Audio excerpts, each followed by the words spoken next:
Hi everyone, welcome to the Navigant Credit Union Broadcast Center. I'm GoLocal News Editor Kate Nagel. Thanks for joining us for the 4 o'clock News and Politics show. We have an important one for you. I'd like to welcome my first guest in, Carla Sherman. Thank you for taking the time to come in today. Thank you for having me.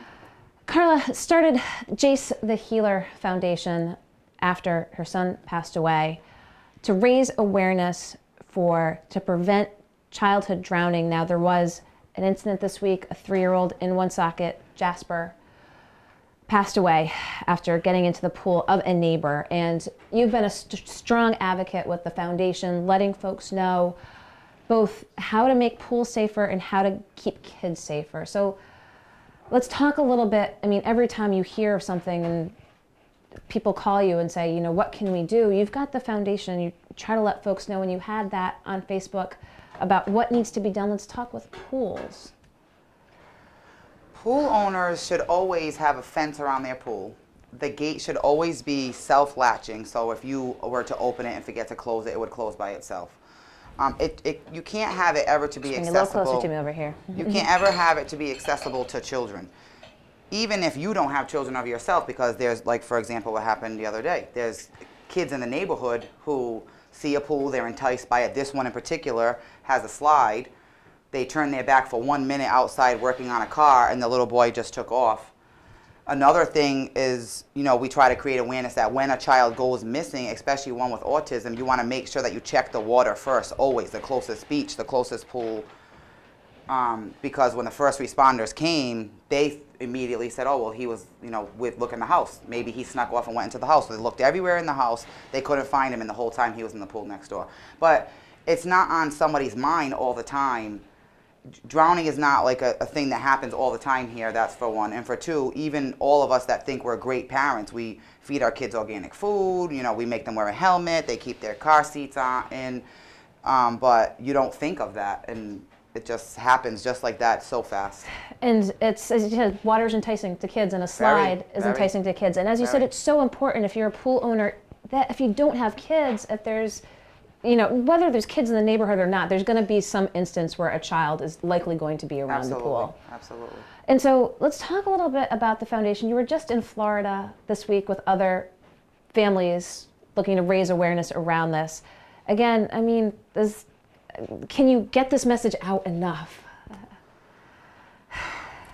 No, we can't get it out enough. We all work collectively. I'm part of a group that's called Families United. And we are a collective group of families that are from all over the country that all have been affected by a drowning. Most of them have lost their children.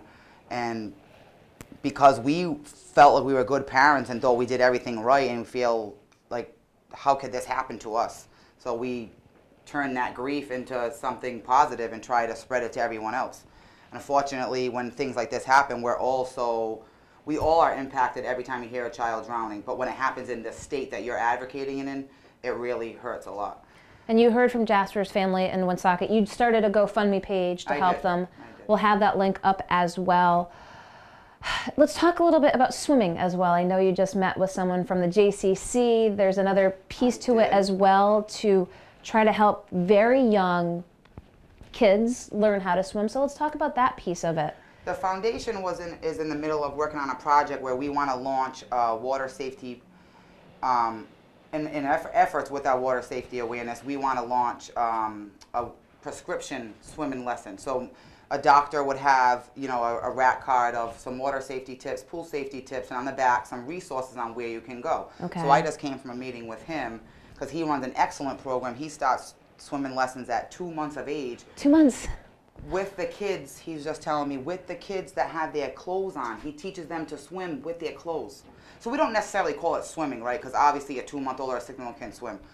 It's self-rescue. So as long as they know how to learn how to roll over and float, they could stay there until somebody could find them. So many important things to get out there in terms of messages. But again, when you hear about this, it just, you know, breaks your heart, and you just want folks to know how to make pools safe. Yes. Absolutely. Do you, I mean, drive around, see pools out there, and just want to go to the house and say, you need to get a fence around here? I mean, how does it stop you from going to the door and well, talking with people about... I've had many parents reach out to me and say, send me a picture of their neighbor's pool and say, look at this. Who can we call? What can we do? So we came up with the idea that maybe we would send them a letter, you know, and like these other pool laws in Rhode Island, you probably should abide by them. But Now, there are laws on the books. yes, Okay. you have to have a fence. You must have a fence. If you have a freestanding pool, this particular pool in Woonsocket was an in-ground pool, but if you have a freestanding pool, you cannot leave your ladder in your pool when the pool is not being occupied. So when you get out of the pool, you take the ladder out so it can't be accessible to anybody else. Your own children, your pets. People have lost their pets from the same way. The neighbors, children's, relatives, anybody. And so since starting the foundation, I know I've seen you talk about this. People ask, they say, I mean, you probably can't even count how many people you've impacted because you've warned them. You've given them the resources that they've needed to say, here's how to make the pool safer, and again, resources to enable to know about, you know, swimming lessons for kids as well. We were asked that at the conference that you spoke about. How do we measure the lives that we saved? We really don't have an answer for that. There is no answer. So this initiative that we're going with for the swim lesson cards is kind of a way that we will be able to keep track of how many kids are now, you know, starting to take swimming lessons because of our efforts. We know how many kids we have gave swimming lessons to because of the scholarships we have provided. I know through a lot of parents that have said, my kid is now in classes that has been for 6 months because I seen your post. So I mean, we are getting out there, but we're such a small state and we're the ocean state. So when I hear about a drowning like that, I kind of initially I felt so devastated. I said, we failed, that should never happen. We're so small that the awareness should have been out to everybody. But we're not going to feel defeated. We're going to keep on going and use this as, you know, another story to keep making more awareness and making people really get on a move to protecting their pools and putting their kids in swimming lessons. Because it's year round. I mean, we know that pools in the summertime have the water in them, but throughout the year they can have the tarp on top of them that can collect the water. I mean, it's not just a summertime thing. This is a year round how you approach pool safety. Right. This particular incident, there was a pool cover, or what seemed to be a tarp, not even a cover, and he actually drowned in the water that accumulated from the rain and from the snow melting on the tarp. Well, it's instances like this, you know, they're heartbreaking, but for you to come in and just remind folks, tell folks what you need to do to address pool safety, fences around pools, taking the ladder out of pools, but they can go to Jace the Healer Foundation. Yes, they can. And so how has this kept Jace's memory alive? Oh, boy. I feel honored to be Jace's mom. You know, a lot of places that I go, just different friends, they'll say, I was at, you know, one friend, for example, said, I was at United Way doing an internship for college, and the lady there saw my shirt, and she goes, I know that little boy.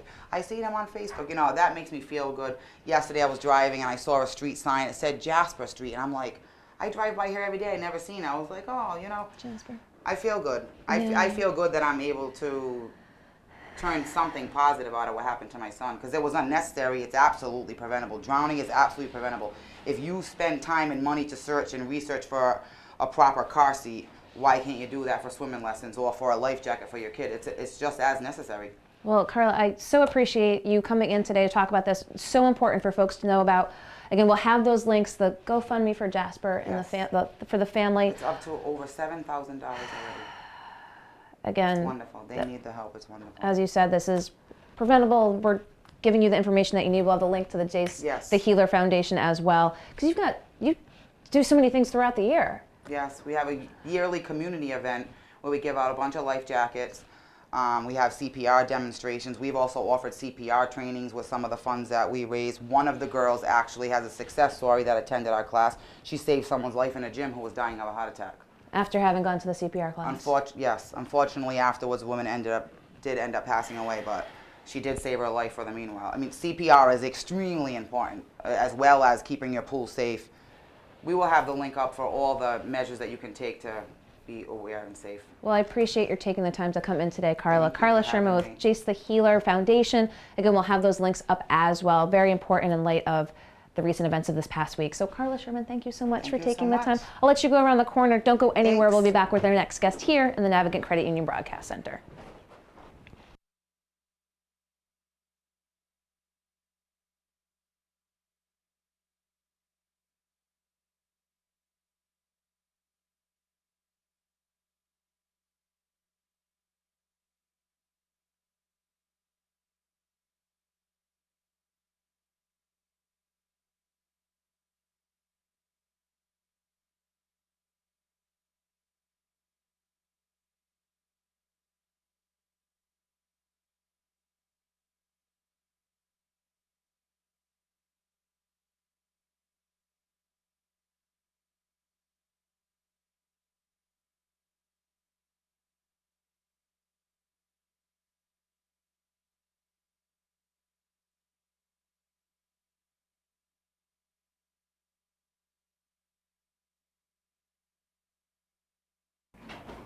Hi everyone, welcome back to the Navigant Credit Union Broadcast Center. I'm GoLocal News editor Kate Nagel.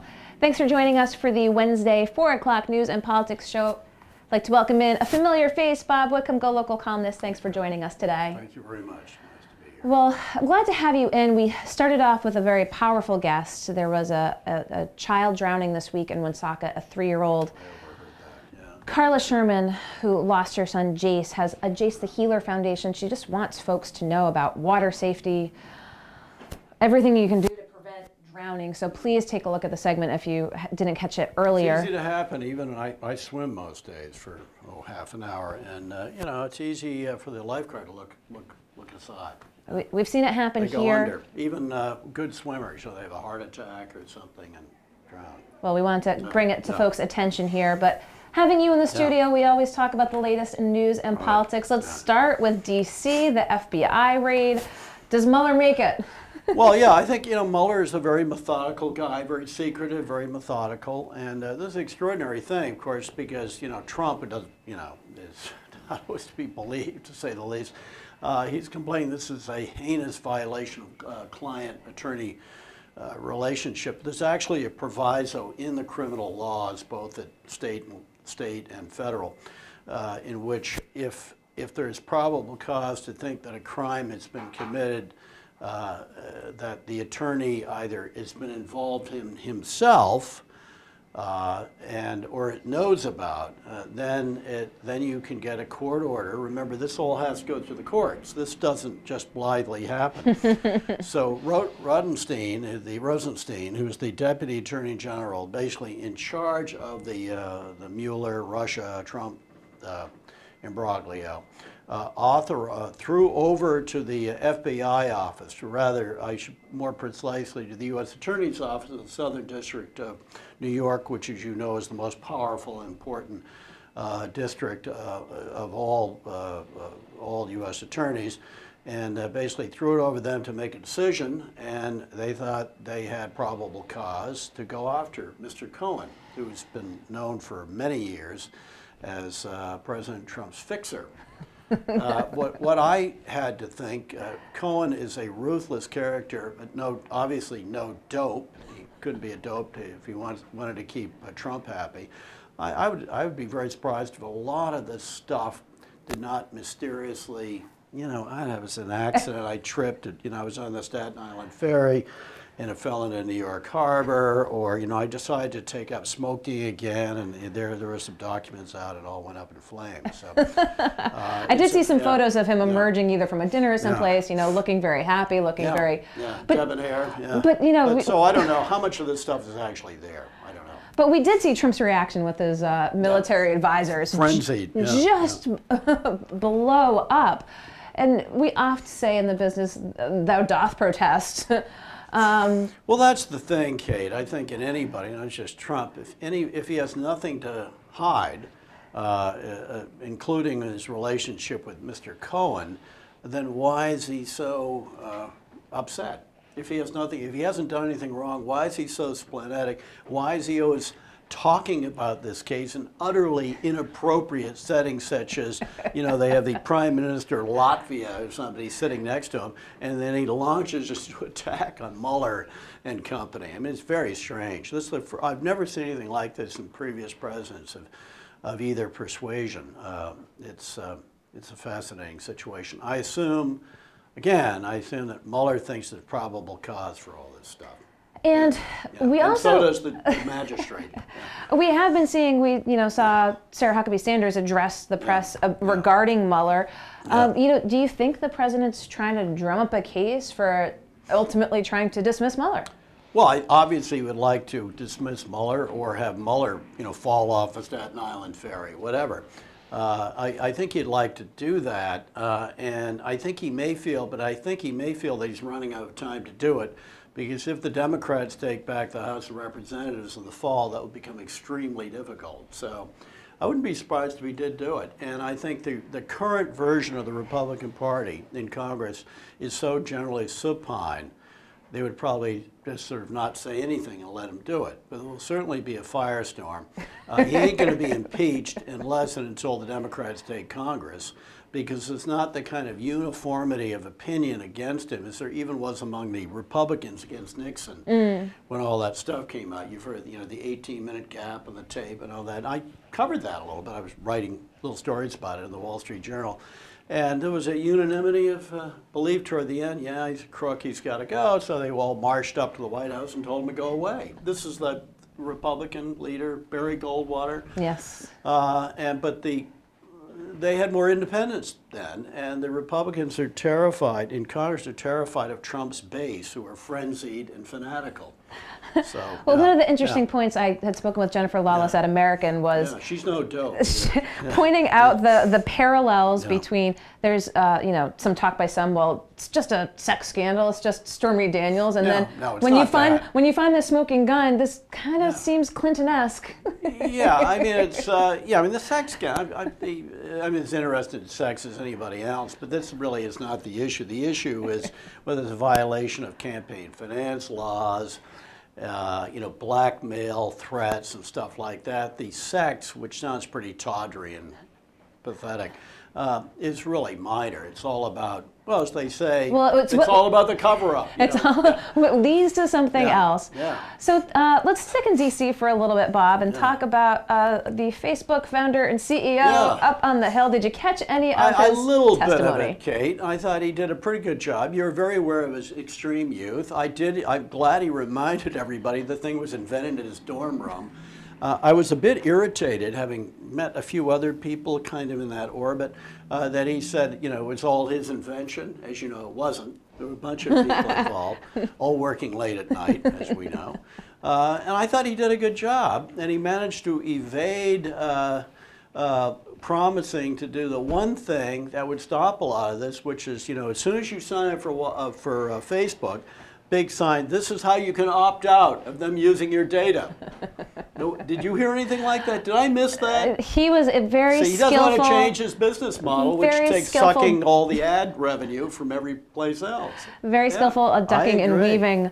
But it also I think showed. He did a good job. Yeah. I think he did an excellent job. I think one of the things we saw as well is how perhaps unaware or maybe underprepared members of Congress. Well, they don't know anything about this stuff. Well, but here's the facet about that: their campaigns, their elections. Couldn't somebody brief them a little bit? You know, you they can depend even on Wikipedia. social media. You can get a rough idea of the history of Facebook. I know they're busy. That's what my campaign manager does. I don't deal with that. It just seems there's breathtaking. And the Durbin's, Josh Fenton and I were discussing. Durbin is a bright guy. That he did a pretty good job. But some of these people, I don't even know if they know how to log on.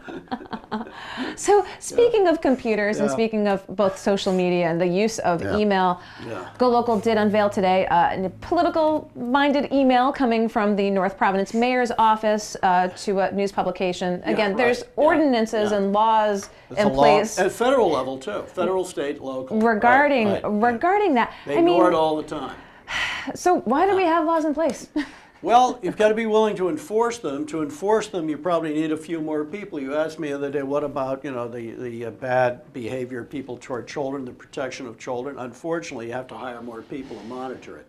We don't have an adequate number of people to monitor it. I was astonished when I learned, showing how, you know, obviously out to lunch, I did not know that all that ethics commission stuff, it wasn't online. Well, what? Now, as we know, there's legislation, as GoLocal had unveiled. And thank you, and I think you pressed the House Speaker to do that in the editorial, not in the news column, but the editorial, and wished the current Ethics Commission chairman the best of luck in his new career.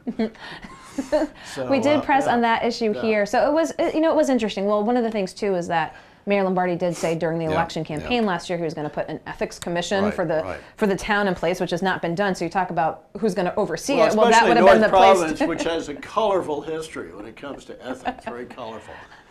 But he did tout upon the improved bond rating for the town. Yeah, that's right. No, it's actually we were asking questions. North Providence, you know, they've had some mob influence. They've had kind of old-fashioned political corruption, lots of patronage.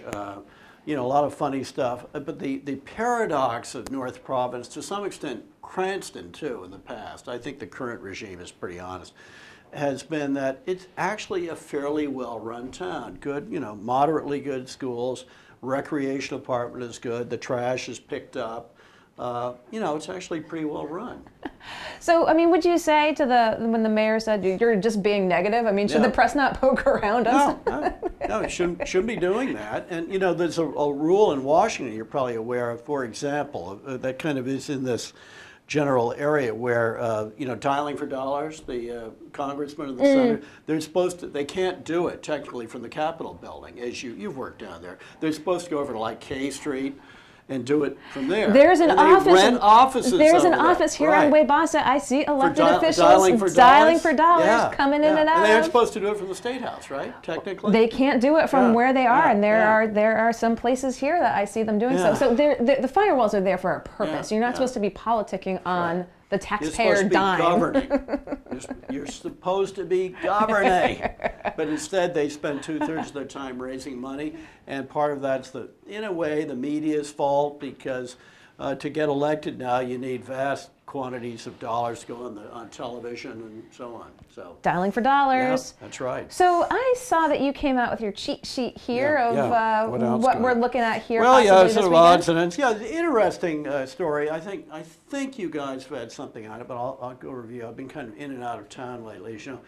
Mount Ida College, that little college in Newton, Massachusetts, being taken over by UMass Amherst as sort of a greater Boston area satellite operation. They're going to do internships there connected with greater Boston businesses. They're going to do collaborations there with other institutions there, Harvard, Northeastern, and so on. And very controversial because they basically are, you know, kind of giving the back of their hand to UMass Boston, which is a great big windswept place. There's a lot of bitterness about that. But I think more interesting to me was there are too many little colleges that don't have any money. Tiny endowments. Did you see this coming? Too many, yes. Are we going to see more of this? I think we may have talked about this. Certainly Newberry talked about College, another little college up there, Regis College, little tiny college, a few hundred people, and they just don't have the demographics now to pay for this, you know? So they need to be closed, and I think the state taking over these campuses is probably a good idea. It may happen in Rhode Island. So you're going to be writing about, Yeah. What's your predictions for Rhode Island? Well, you've got how many little private colleges? We've got Salve, which will probably be okay because it's in Newport. Everybody loves Newport. Bryant is now a pretty big deal.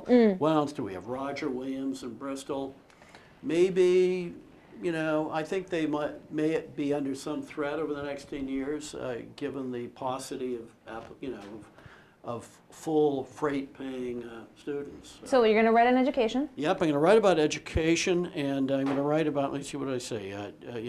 Amgen, the new factory they're going to put up. Yes. I think the effect of that will depend upon how many local vendors get work from there. Okay. How much of the stuff is really outsourced. I think the effect of these things is usually exaggerated on the macroeconomics of the state. So I'll be interested to find out, is there enough kind of diversity of people related to the pharmaceutical industry around here to make that worthwhile for the incentives. The incentives do not seem extreme given the, you know, relative number of people being, I think they're talking about maybe 150 permanent people. They'll starting at 160, looking even from somewhere. I mean, the hope they said was there'll up be to 300. some indirect stuff. It's the indirect stuff, the vendors, and then, you know, the restaurants and so on, but especially the vendors. For example, design people. Would they be hiring any of the large design community around here?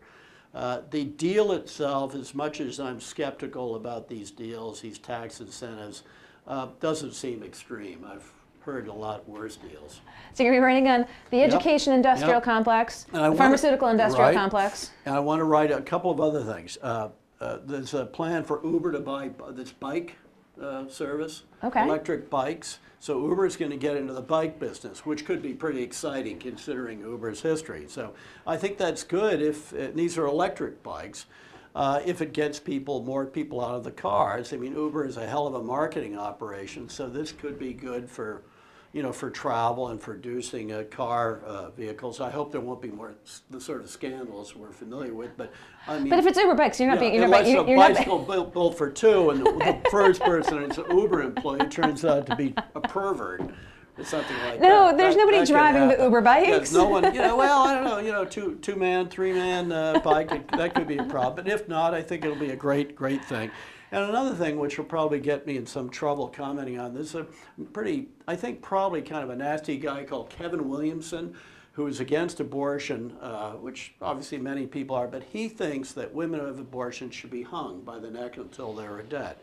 And he was hired away from the National Review, right-wing publication, to add to the diversity of voices in the Atlantic. And then he was fired after somebody came up with found this podcast from a few years ago, which he said women should be hung. I don't think so. I think it should be kept on because it's actually intellectually coherent. He's in favor of the death penalty for murder. He considers this murder.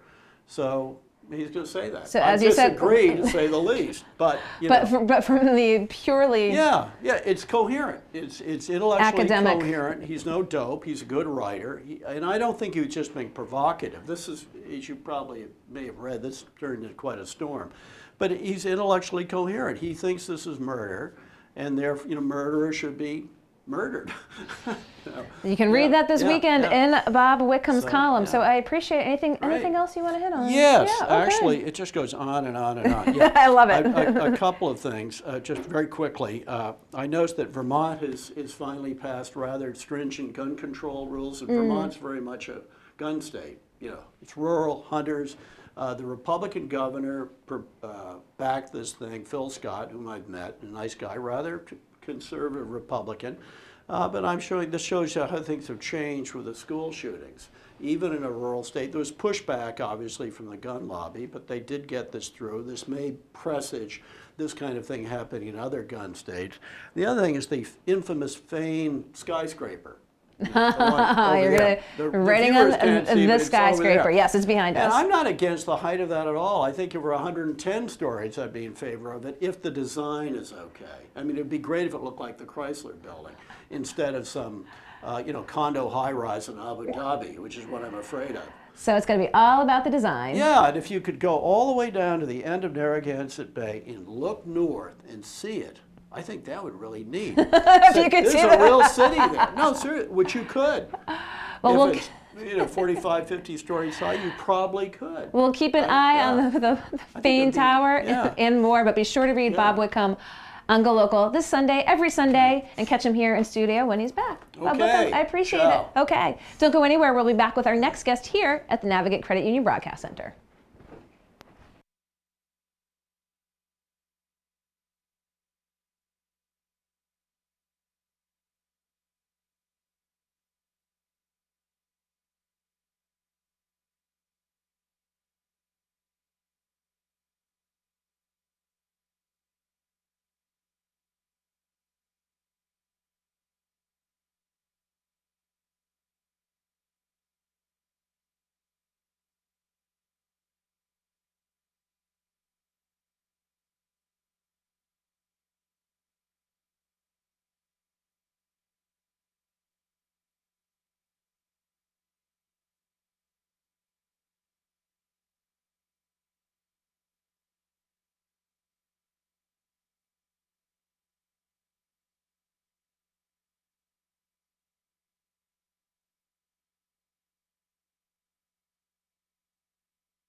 Hi everyone, welcome back to the Navigate Credit Union Broadcast Center. I'm GoLocal News editor Kate Nagel.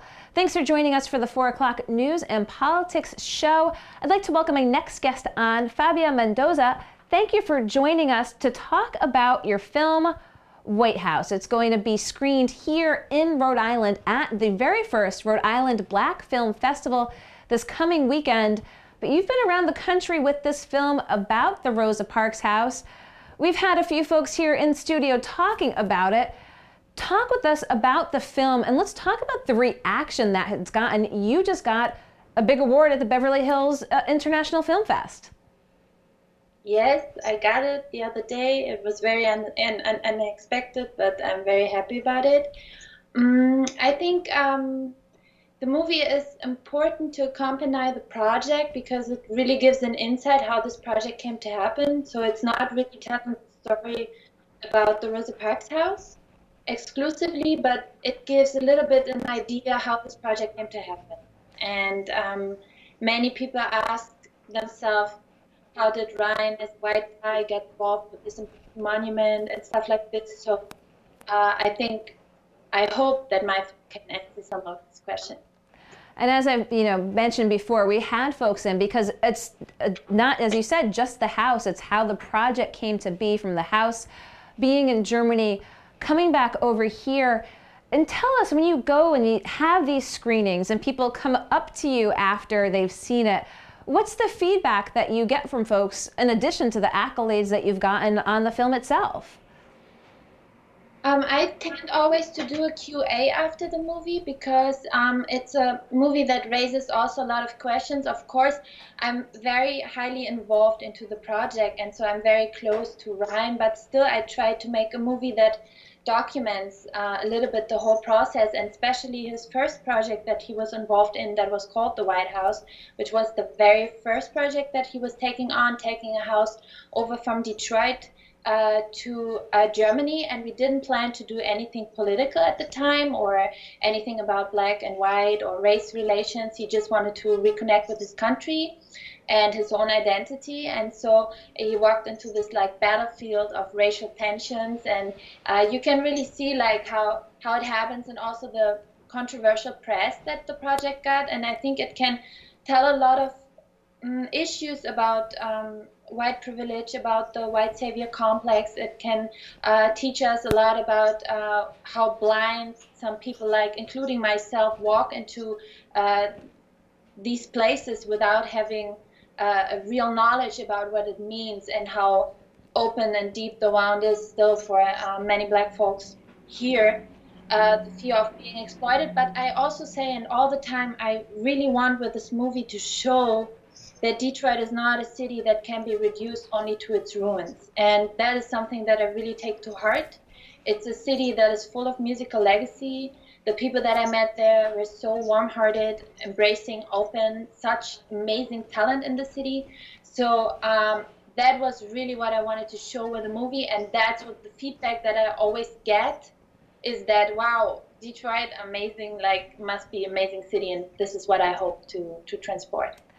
And so what do you feel? I mean, being out in the West Coast now, again, just having gotten the award, you're going to be coming to Rhode Island, where there was just the controversy here surrounding the house, the backing of it, and then the backing off of it by the top supporter here, Brown University. So it's going to be very interesting to be here as this just happened. They just had, obviously, the big celebration last week that still went on despite the lack of Brown's involvement.